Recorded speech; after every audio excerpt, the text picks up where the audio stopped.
Hi everyone, Darren Legault here with Sales Acceleration. If you're a business owner, founder, CEO, and you're thinking of expanding your sales team, there's a few things that you need to think about before you post that job. So let's take a look at that right now. So first things first, you need to put in some projections and some objectives. So let's say, for example, you want to bring in another $1 million in revenue. And you think, okay, I can do that with 2 extra sales folks. You want to make sure that the business is aligned. So have that conversation with your operations, have that conversations with your controller, your CFO, to make sure that the business is aligned and that they can service those new accounts that are coming in. Next, if you're going to bring in another $1 million in revenue, what percentage of that is going to come from existing business versus new business? This is very important because that will help you determine what role you're going to be hiring for. So if you're looking at a majority of new business to come from that $1 million, then you're probably going to be looking at a business development rep, someone who is good at cold outreach, going out and getting that new business for you.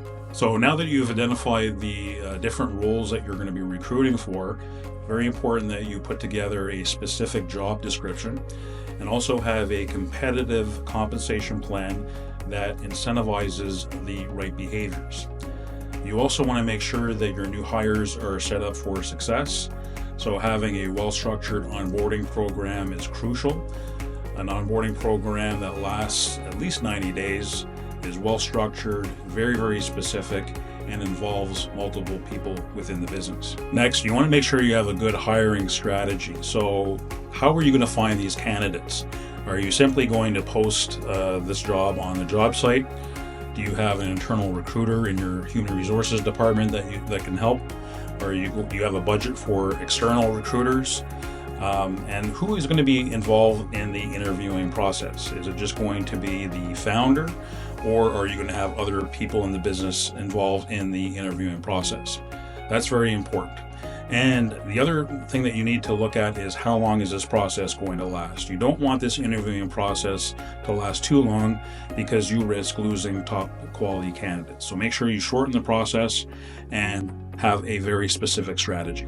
Now, once you've started the interviewing process, the one thing that is very, very important is you want to make sure that you set the expectations and ask questions to the candidates on how they would achieve and exceed those objectives.